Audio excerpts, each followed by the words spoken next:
Good morning class, welcome back it's to the point study channel.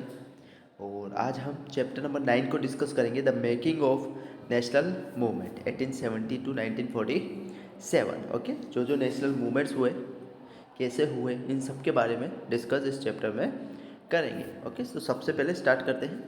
First of all leaders. देखिए, दो group बन चुके थे उस वक्त लीडर्स के।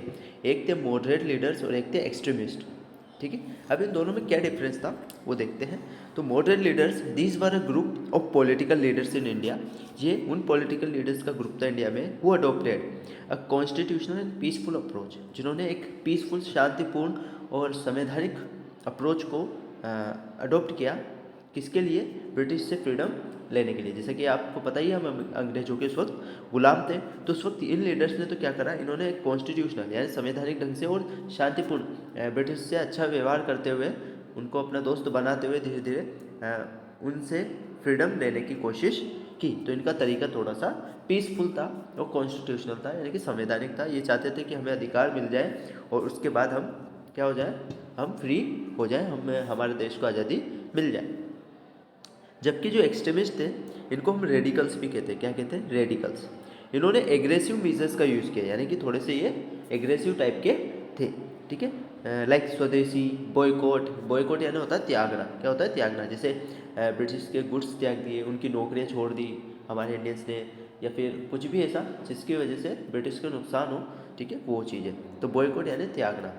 स्वदेशी और खुद के देश की चीज़ों को अपनाना। तो इस टाइप के मीजर्स को इन्होंने यूज़ किया।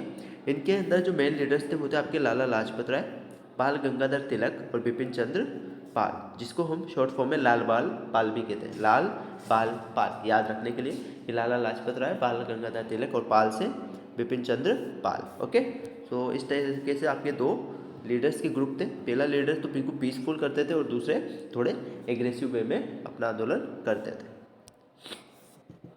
Now Indian National Congress. अब हम डिस्कस करेंगे इंडियन नेशनल कांग्रेस के बारे में। इन मई 1885 A O Hume secured the viceroy's approval to create an Indian National Congress. 1885 के अंदर ए हो ह्यूम ने एक वाइसरॉय अप्रूवल ले लिया, उन्होंने इंडियन नेशनल कांग्रेस को फॉर्म करने का, यानी कि उनको वाइसरॉय से अप्रूवल मिल गया था कि वो एक इंडियन नेशनल कांग्रेस बना सकते हैं। On 28 December 1885 the Indian National Congress was founded. और 28 दिसंबर 1885 को आपके इंडियन नेशनल कांग्रेस को फाउंड कर दिया गया। कहाँ पर? गोकुलदास तेजपाल संस्कृत कॉलेज के अंदर इन बॉम्बे में। और उस वक्त वहाँ पे 72 डेलीगेट्स वहाँ पे थे, अटेंड थे, यानी कि 72 लोग उसमें शामिल थे उस वक्त इंडियन नेशनल आपके कांग्रेस में। ह्यूम, एहो ह्यूम को तो इसका जनरल सेक्रेटरी बनाया गया। किसका? आईएनसी का। ठीक है, इसको हम शॉर्ट फॉर्म में आईएनसी कहते हैं। इंडियन नेशनल कांग्रेस का जनरल सेक्रेटरी कौन थे उस वक्त? ह्यूम। और डब्ल्यूसी बनर्जी को बनाया गया प्रेसिडेंट। क्या बनाया गया? प्रेसिडेंट। ओके, सो ये एक ब्रीफ अकाउंट था हमारा इंडियन नेशनल कांग्रेस का, किस तरीके से ये बनी, कहाँ पर बनी और कब बनी। Now partition of Bengal. Bengal के पार्टीशन के बारे में देखते हैं। तो Lord Curzon plan to split Orissa and Bihar and join 15 eastern district of Bengal with Assam. उस वक्त लॉर्ड कर्जन जो गवर्नर थे, लॉर्ड कर्जन ने प्लान किया कि वो उड़ीसा और बिहार को क्या कर देंगे, अलग कर देंगे, और जो 15 ईस्टर्न डिस्ट्रिक्ट है बंगाल की, उसको आसाम के साथ मिला देंगे। ठीक है, ये लॉर्ड कर्जन चाहते थे। तो इससे क्या हो रहा था, बंगाल का पार्टीशन हो रहा था, बंगाल बट रहा था। इस पार्टीशन की वजह से जो नेशनलिज्म थे, जो नेशनलिस्ट थे हमारे, वो सब क्या हो गए, गुस्सा हो गए। बंगाली हिंदूस जो थे वो अपसेट हो गए, और वो एजिटेशन मतलब समझिए, उन्होंने इसका बहुत जम के विद्रोह किया। बॉम्बिंग, उन्होंने बॉम्ब्स फोड़े, साथ साथ शूटिंग की, यानी मारा। तो बहुत सारे ऐसे उस वक्त बहुत ही बुरे हालात होने चालू हो गए। Vande Mataram praising the goddess who represent India was a rallying cry. और उस वक्त नारा जो चल रहा था वो था वंदे मातरम। वंदे मातरम का नारा लगाते हुए वो बॉम्ब या शूटिंग इस टाइप के काम करने लग गए। किसके विरोध में? लॉर्ड कर्जन के विरोध में।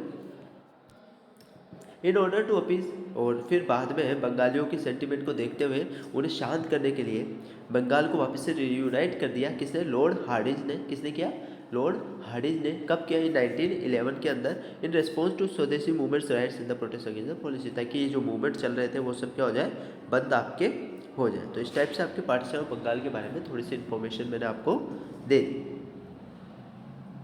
ओके, सो आज हमने डिस्कस किया आईएनसी के बारे में, पार्टीशन ऑफ बंगाल के बारे में, और साथ के साथ कुछ लीडर्स के बारे में कि लीडर्स कितने कितने टाइप के होते हैं। 2 टाइप के लीडर्स थे उस वक्त, मॉडरेट और एक्सट्रीमिस्ट। आई होप आपको इस तीनों पॉइंट्स समझ में आ गए होंगे।